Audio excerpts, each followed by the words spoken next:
Hi everyone, welcome back to my channel. I hope you all are doing well and I hope you have a great time here. So today I'm going to talk about the topic that one of my subscribers asked me in the comments, and it was that please make some video on why we should not give up.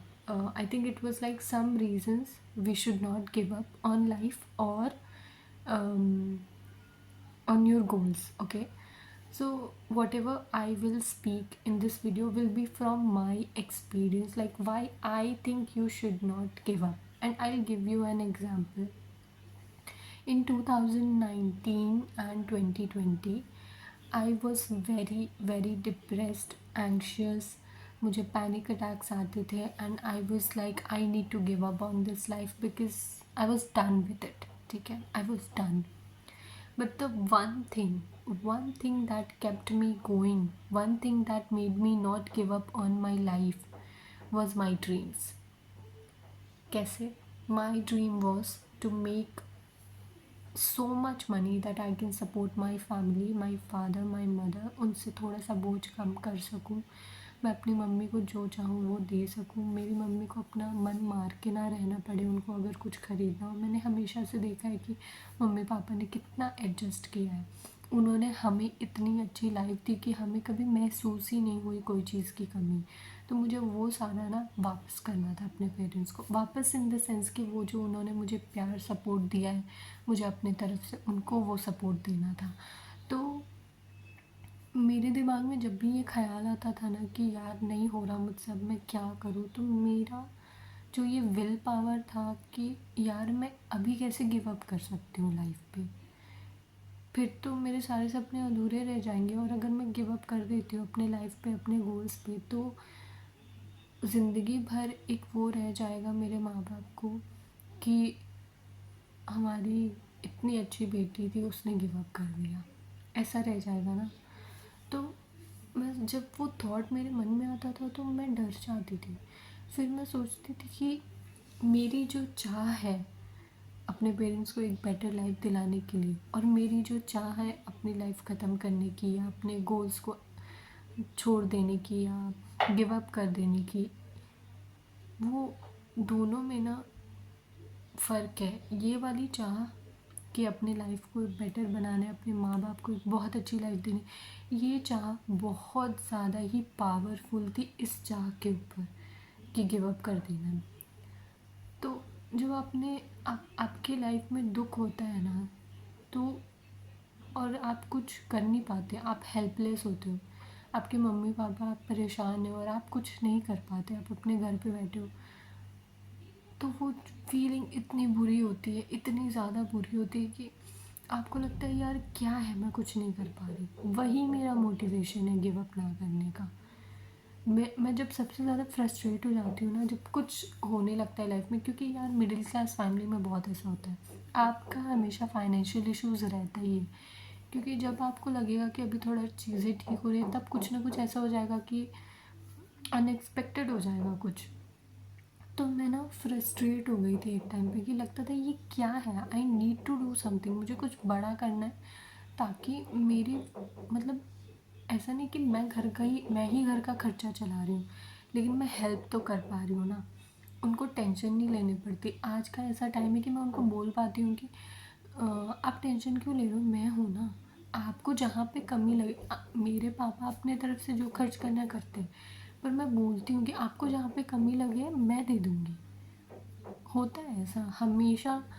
ज़रूरी नहीं है कि सब कुछ सीधा सीधा ही आपके life में चलेगा. तो मैं इतना फ्रस्ट्रेट हो गई थी कि भाई ये क्या लाइफ है यार, हमेशा टेंशन में रहो, हमेशा कि अभी ये दिक्कत, अभी ये दिक्कत, हमेशा. फिर मैंने सोचा कि यार ऐसे तो नहीं चलेगा, I need to do something. तो वो मेरी जो चाह थी कि यार बस हो गया, अब ऐसी लाइफ मुझे चाहिए ही नहीं, झंड करके रखी है इस लाइफ ने, I need to change this life. जो वो मेरी विल पावर थी, मेरा जो वाई था ना, स्ट्रॉन्ग था बहुत.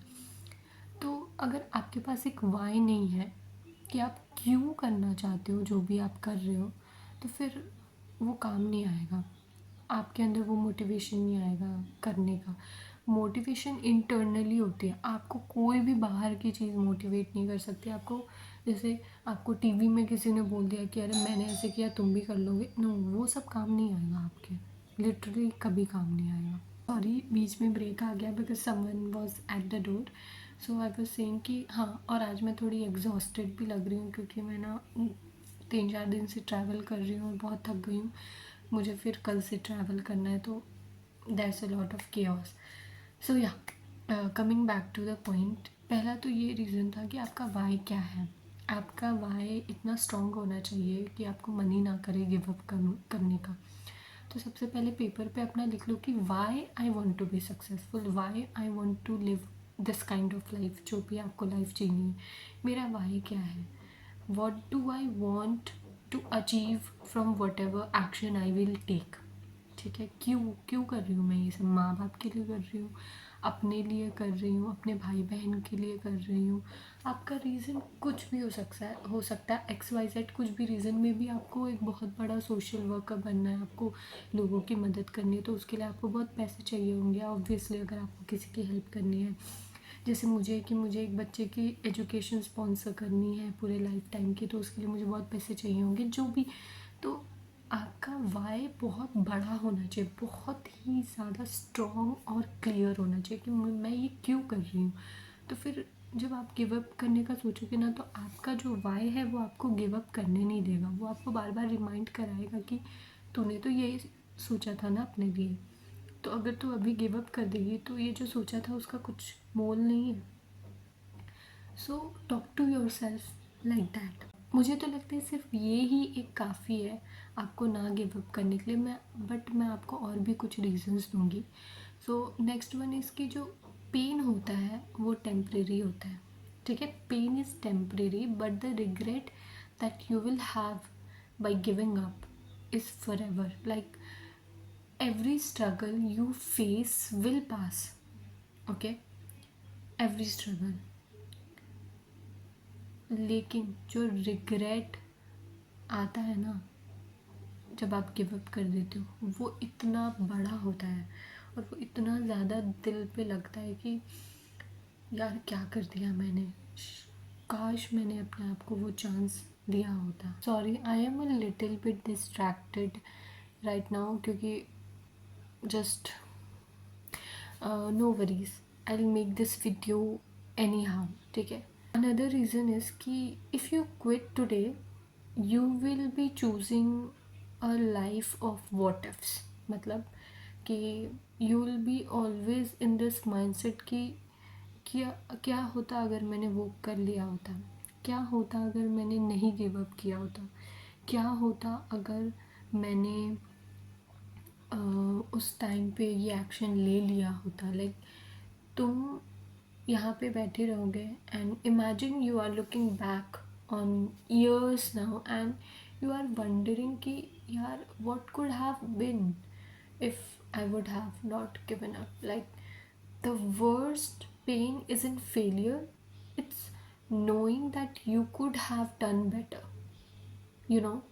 सो ये जो होता है ना मन में एक रह जाता है गिल्ट कि यार क्या होता अगर मैंने वो चीज़ कर ली होती, या क्या होता अगर मैंने गिव अप नहीं किया होता, तो ये आपको बहुत परेशान करेगा।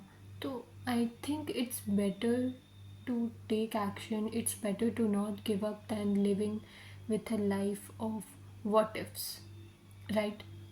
अगर आपने हैरी पॉटर देखी है एंड आपको पता है JK रोलिंग के बारे में, जिन्होंने वो बुक लिखी है, मतलब आपने अगर पढ़ी है या देखी है, तो उनकी जो राइटर हैं उनकी उस बुक को, उस आइडिया को 12 बार रिजेक्शन मिला था। ठीक है, एंड उन्होंने फिर भी उस पर गिव अप नहीं किया एंड उन्होंने उस पर वो चांस लिया because she believed in herself, she believed in her work. और आज के टाइम पे Harry Potter is a phenomenon. Like बच्चा बच्चा जानता है, पूरे दुनिया में people are obsessed with it. Why? Because उन्होंने अपने ऊपर बिलीव किया। She knew she had done a great work, she knew that this has potential, she believed herself and her work and she made it happen. So why not you? Why can't you do that? आपको पता है कि मेरे अंदर इतना potential है, और पता है मोस्टली वही लोग ये थॉट लाते हैं कि क्या रीज़न्स लाऊं कि गिव अप ना करूं, क्योंकि उनको पता है कि उनके पास है पोटेंशियल। अगर वो गिव अप नहीं करते हैं ना आज, तो वो बहुत कुछ बेहतर कर पाएंगे अपनी लाइफ में, बहुत कुछ बड़ा अचीव कर पाएंगे। तो आपके पास ये थॉट भी आ रहा है ना कि यार मुझे गिव अप नहीं करना है, तो यार ये अच्छी बात है। आपको अपने पोटेंशियल का अंदाज़ा है, आपको बस अपने ऊपर बिलीव करने की ज़रूरत है कि यार मैं कर लूँगी ना। इमेजिन अगर जेके रोलिंग ने 10वीं बार उनको जब रिजेक्शन मिला, गिव अप कर दिया होता, हमको आज हैरी पॉटर नहीं मिलता। हमारा बचपन का पार्ट है वो। Just think about it. तो आपका जो डार्केस्ट टाइम है ना, आपका जो डार्केस्ट फेज़ होता है लाइफ का, वो आपके ब्रेक थ्रू से पहले ही आता है। ठीक है, जब आपको लगता है कि यार अब नहीं हो रहा, अब मैं गिव अप कर दूँ, वही वो टाइम है जहाँ पे आपको एक लीप ऑफ फेथ लेना है और उसी टाइम आगे बढ़ना है, उसी टाइम आगे स्टेप लेना है। कि जब लगे कि यार अब नहीं हो रहा, गिव अप करना है, उसी टाइम आपको आगे स्टेप लेना। और ट्रस्ट में वो जो आप स्टेप लोगे ना, वो आपकी ज़िंदगी बदल देगा, पलट के रख देगा। बिकॉज़ आपने अपने ऊपर बिलीव किया और भगवान के ऊपर भरोसा किया कि यार नहीं, पोटेंशियल है मेरे अंदर, मैं कर सकती हूँ या कर सकता हूँ। तो आप फिर कर लोगे। ट्रस्ट में आप कर लोगे, आपको गिव अप करने की ज़रूरत नहीं है। अगर आपका डार्केस्ट फेस चल रहा है ना, तो ऐसे सोच के चलो कि भाई जो बुरा होना था वो तो हो गया, अब इसके आगे क्या, इससे ज़्यादा क्या, इससे ज़्यादा क्या बुरा होगा, इसके आगे तो अच्छा ही होगा ना। The one of the biggest reasons that I have been able to heal and that I have been able to grow is my belief on myself, is the way I think in this way कि यार इतना सब कुछ हो गया, ये मेरा कर्मा था शायद पास्ट लाइफ का, या मैंने कभी किसी को हर्ट किया होगा तो वो सब मेरे को मिल गया, तो मेरी सज़ा कट गई। और ये बहुत अच्छी बात है कि इतनी यंग एज में मेरी ये सज़ा कट गई। अब मैं जाके अच्छी चीज़ें करूँगी और अपने कर्मास को चेंज करूँगी, और मैं बहुत बेहतर एक लाइफ बना पाऊँगी, क्योंकि मुझे समझ आ गया है कि बुरा टाइम जितना था वो तो हो गया ना, अब इससे बुरा क्या ही होगा, अब तो अच्छा ही होना है ना। तो मैं सिर्फ अच्छे पे फोकस करती हूँ, तो वो मुझे हेल्प करता है ना गिव अप करने पे, क्योंकि मेरे दिमाग में हमेशा चलता है कि हो गया यार, इससे ज़्यादा बुरा कुछ हो नहीं सकता, अच्छा ही होगा। तो वो एक बिलीव है अपने ऊपर, अपनी किस्मत के ऊपर, अपने भगवान के ऊपर। और मुझे पता है सबकी सिचुएशन अलग होती है, आपका बैकग्राउंड अलग है, आपके पास अलग रिसोर्सेज है, किसी के पास तो, क्योंकि जैसे हर हर इंसान अपनी लाइफ में अलग अलग जगह से स्टार्ट करता है। मुझे जो रिसोर्सेज मिले, जो आइडियाज़ मिले या जो स्किल्स मिले हैं, मे बी आपके पास वो नहीं होंगे, लेकिन आपके पास कुछ तो होगा जो आपका अपना एक यूनिक चीज़ होगा जो आपको आगे बढ़ाएगा। भगवान किसी को भी ऐसे ही नीचे नहीं भेजते हैं यार, सही बता रही हूँ। हम सब एक दूसरे से ज़्यादा प्रिविलेज्ड हैं। किसी के पास, मेरे पास अगर कुछ है तो वो आपके पास नहीं होगा, या आपके पास जो है वो मेरे पास नहीं होगा। तो जब नहीं है तो अब क्या करें, क्या ही कर सकते हैं, वो तो हमारे कंट्रोल में नहीं है। तो जो है उसको कंट्रोल में लाओ और उस पर काम करो, और गिव अप मत करो, प्लीज़ गिव अप मत करो। अगर आपको अपने ऊपर बिलीव है तो ये अंदर में रखो कि यार आई कांट गिव अप, भाई I am made for big things, I am made for huge things, I need to achieve big things. मुझे एक बहुत ही अच्छी लाइफ क्रिएट करनी है, मैं ऐसे गिव अप कैसे कर सकती हूँ। अपने आप से ऐसे बात करो, अपने आप को एक पेडेस्टल पर रखो कि bro I am a big thing, और मैं गिव अप नहीं कर सकती। अगर मैं गिव अप करूँगी तो मेरे साथ जो जुड़े लोग हैं उनका क्या होगा फिर। ठीक है, so this is what I think. ये बिलीव्स कुछ हैं जो मुझे हेल्प करते हैं ना गिव अप करने पे। जब मैं बहुत ज़्यादा फ्रस्ट्रेट हो जाती हूँ तो मैं अपने आप से यही सारी बातें बोलती हूँ, और ये मुझे बहुत हेल्प करता है। एंड आई होप ये छोटा सा सेशन आपको भी बहुत हेल्प किया होगा। एंड या thank you so much for listening. And I know मेरी वॉइस बहुत स्लो आती है बिकॉज़ मैं धीरे बोलती भी हूँ और मेरे पास माइक नहीं है। तो I will get a mic soon, मतलब मेरे पास एक माइक है पर वो काम ही नहीं करता, या मैं बहुत टेक्निकली डम हूँ, तो मुझे समझ में नहीं आता ये सब कैसे काम करता है। तो इसीलिए मैं ट्राई कर रही हूँ कि मैं जल्दी से एक अच्छा माइक लाऊँ जो ईज़ी हो अटैच करने में, फ़ोन से कनेक्ट करने में, और मैं उस पर लाइक जल्दी से यूज़ करूँ और आपको अच्छी साउंड आए। टिल नाउ प्लीज़ मैनेज कर लो। Thank you, thank you, thank you so much. Bye.